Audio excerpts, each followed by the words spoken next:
आप सभी का फिर से एक बार साइंस स्पेशल बैच में स्वागत है। और हम लोग बात करेंगे डे 11 की। और इसमें हम लोग एक टॉपिक को पढ़ेंगे और ये टॉपिक बहुत ही महत्वपूर्ण है। इस टॉपिक का जो नाम है भौतिक परिवर्तन और रासायनिक परिवर्तन। आपको यहाँ पे ये समझना है कि भौतिक परिवर्तन क्या होते हैं और रासायनिक परिवर्तन क्या होते हैं। तो उसके पहले एक कॉन्सेप्ट समझ लीजिए, आसानी से आप लोग पहचान जाएंगे कि कौन सा भौतिक परिवर्तन है और कौन सा रासायनिक परिवर्तन है, और इसको हम लोग आसानी से उदाहरण के माध्यम से समझेंगे। तो सबसे पहले बात करते हैं भौतिक परिवर्तन की, और इसमें से हम आपको कॉन्सेप्ट भी बताएंगे और उदाहरण भी बताएंगे। तो भौतिक परिवर्तन वे परिवर्तन होते हैं जो अपनी मूल अवस्था को प्राप्त कर लेते हैं। ध्यान से सुनिएगा, भौतिक परिवर्तन वे परिवर्तन होते हैं जो अपनी मूल अवस्था को प्राप्त कर लेते हैं। जैसे पहला एग्जाम्पल लेते हैं, अगर आपसे पूछ लिया जाए कि कागज का फटना ये हमारा अगर भौतिक परिवर्तन है तो क्यों है, तो आप लोग आसानी से बता सके कि कागज का फटना एक भौतिक परिवर्तन है, क्योंकि फटे हुए कागज को फिर से चिपकाकर इसको पूर्ण रूप में लाया जा सकता है। इसी तरह से दूसरे उदाहरण की बात करें तो अगर पूछ दिया जाए कि जो मोमबत्ती का जलना, मोमबत्ती का जलना नहीं, बात करेंगे हम लोग मोमबत्ती के पिघलने की, बात करेंगे मोमबत्ती के पिघलने की। तो मोमबत्ती का पिघलती है तो फिर से इसको पूर्ण रूप में लाया जा सकता है। तो ये सब हमारे किसके उदाहरण है, तो ये सब उदाहरण है भौतिक परिवर्तन के। तीसरे उदाहरण की बात करें तो तीसरा उदाहरण है बर्फ से पानी बनना। तो समझ सकते हैं आप लोग, बर्फ से पानी बनेगा और उसके बाद अगर पानी को जमा दिया जाए तो फिर से बर्फ प्राप्त हो जाएगी। तो ये उदाहरण भी हमारा भौतिक परिवर्तन का है। इसी तरह से हम लोग क्या कह सकते हैं कि पानी का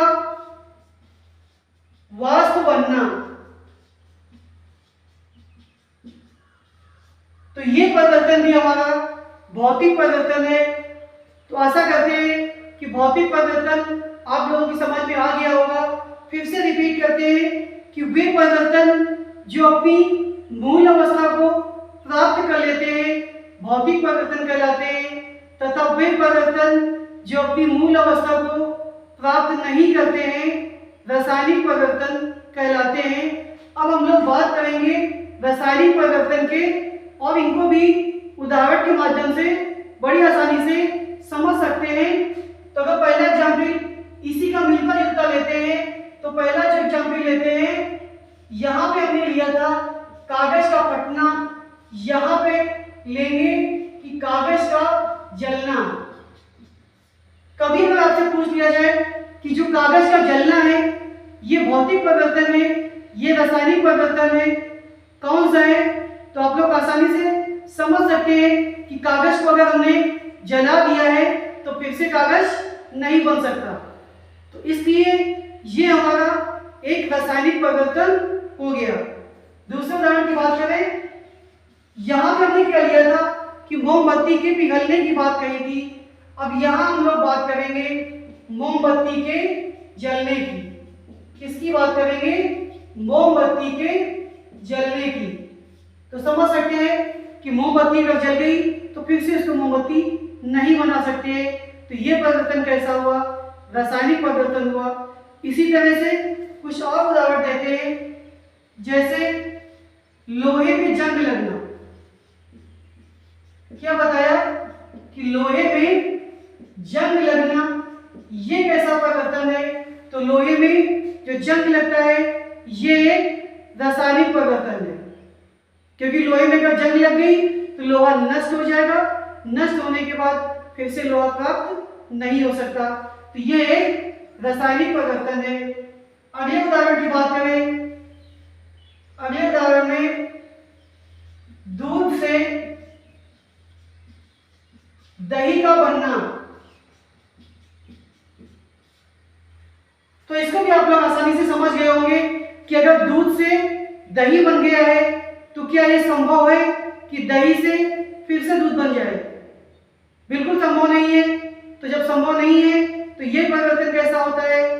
तो यह परिवर्तन रासायनिक परिवर्तन होता है। ऐसे प्रश्न ढेर सारे एग्जाम में मिलेंगे आपको, और इसके अंतर को हम लोग इसी तरह से समझ सकते हैं कि जो अपनी पूर्ण अवस्था को प्राप्त कर लेता है वो भौतिक परिवर्तन कहलाता है, तथा जो पूर्ण अवस्था को प्राप्त नहीं करता है वो रासायनिक परिवर्तन कहलाता है।